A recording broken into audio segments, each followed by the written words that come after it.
Avez-vous déjà ressenti ce frisson glacial, cette certitude intuitive que tout est sur le point de basculer en une fraction de seconde? Bonjour, ici Grégory, votre voix sans IA, et aujourd'hui je vous plonge au cœur d'une tempête sans précédent sous le soleil d'un quotidien qui n'a plus rien de paisible. Nous sommes le 19 août 2026 et l'épisode 1991 d'Un si grand soleil sur France 3 nous propulse directement dans un abîme de tensions dramatiques et d'angoisse pure. Installez-vous, car l'heure est grave pour nos protagonistes et chaque seconde qui s'écoule désormais rapproche l'un d'eux d'une fin tragique. Entrons tout de suite dans le vif du sujet de ce récit haletant. Pour comprendre la détresse absolue dans laquelle se trouve Flore en ce moment même, il nous faut remonter un peu le fil des événements récents. Flore, artiste entière mais souvent imprudente, s'est retrouvée prise dans un engrenage infernal. Tout a commencé par cette liaison passionnée et tumultueuse avec Mathieu. Une histoire qui s'est terminée de la plus sombre des manières, laissant derrière elle un secret indicible, la mort de Mathieu, que Flore a elle-même enterré clandestinement dans les terres de la ferme pour masquer le drame. Mais le passé ne reste jamais enfoui très longtemps, et la cupidité est un moteur bien trop puissant pour ne pas provoquer d'étincelles.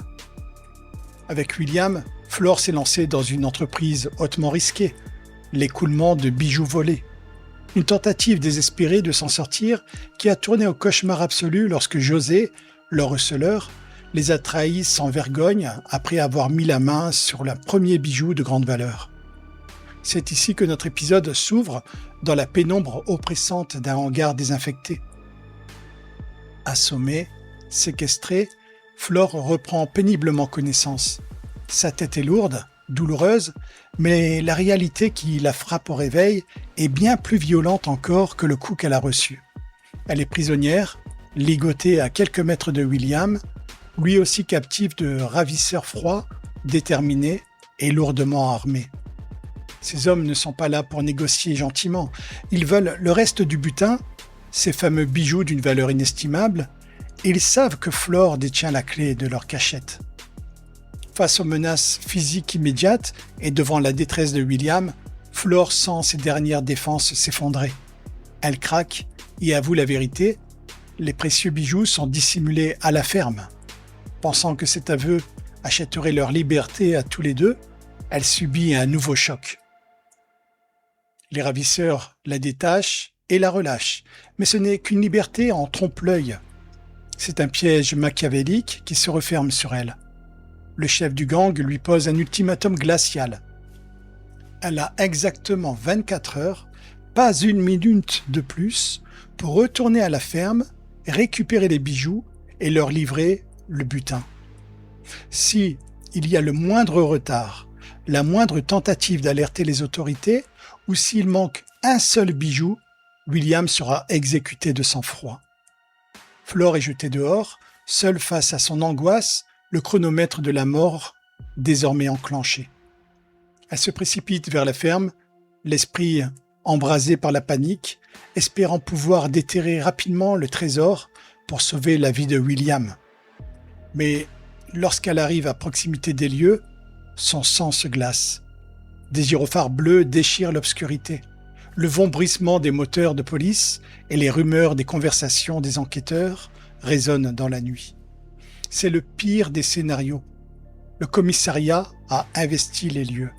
Et ce que la police est en train de mettre à jour, sous ses yeux horrifiés, dépasse l'entendement. Guidés par des indices précis, les techniciens de la police scientifique viennent tout juste de déterrer un corps en décomposition.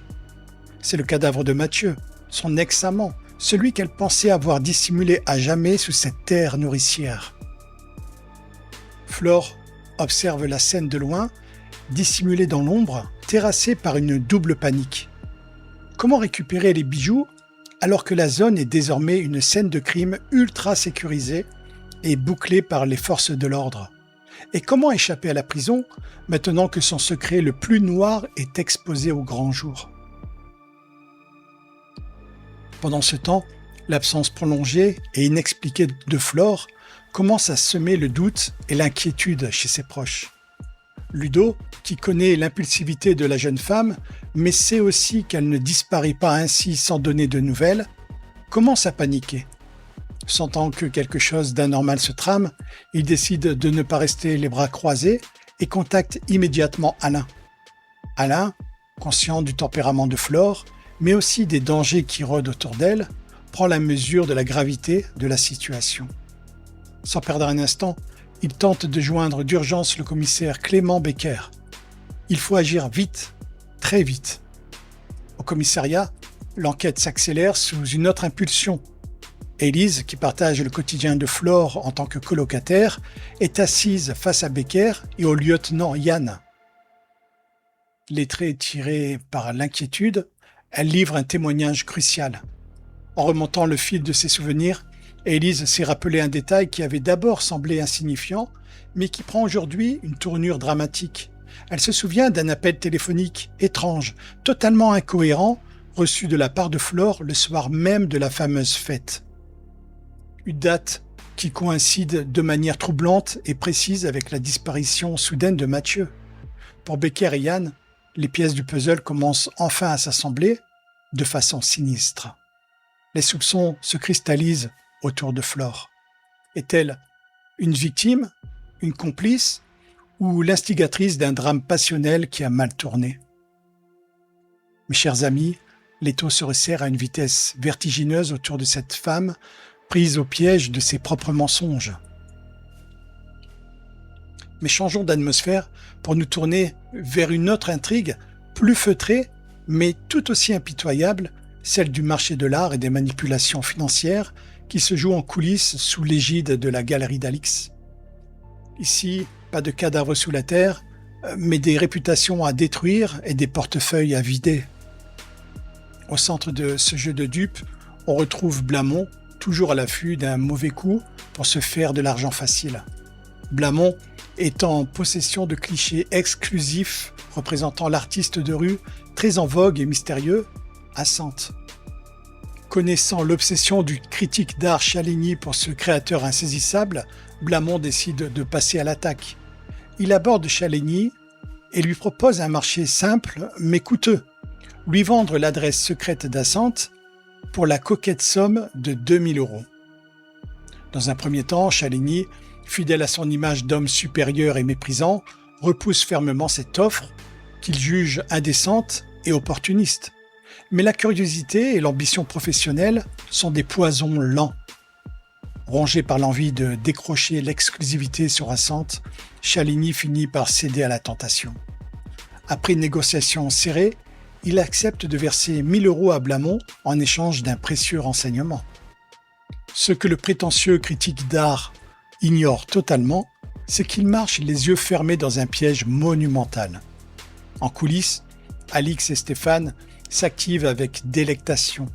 Ils ont orchestré toute une mascarade dans cet unique but, plumer littéralement Chaligny, lui faire mordre la poussière et lui extorquer un maximum d'argent en se jouant de sa vanité. Et Chaligny n'est pas la seule victime de leur manigance tarifaire. Le pauvre Berthier en fait lui aussi les frais de manière bien plus directe. Alors qu'il flâne dans la brocante d'Alix, Berthier repère une magnifique lampe sur laquelle il jette son dévolu. Mais Stéphane, complice d'Alix, intervient immédiatement pour perturber la transaction. Feignant un intérêt de dernière minute, Stéphane fait grimper artificiellement les enchères sous les yeux de Berthier. Pris au piège de l'orgueil et de la frustration, Berthier refuse de laisser filer l'objet et se résigne, la mort dans l'âme, à payer le prix fort pour cette lampe qui lui revient désormais bien plus cher que prévu.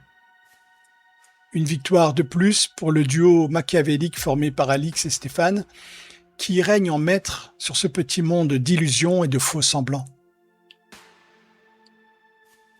Mais revenons à la tension insoutenable qui pèse sur Flore. Imaginez son désespoir alors que les aiguilles de la montre tournent inexorablement. 24 heures pour accomplir l'impossible. Elle doit tromper la vigilance d'un cordon de police complet, récupérer des bijoux cachés sur une scène de crime gardée jour et nuit, le tout en sachant que le moindre faux pas signera l'arrêt de mort de William. Et même si elle y parvient, comment pourra-t-elle justifier la découverte du corps de Mathieu auprès de Becker et d'Élise, qui sont désormais sur sa piste? Les questions se bousculent et le suspense est à son comble. Flore parviendra-t-elle à extraire les bijoux de la ferme sous le nez des policiers?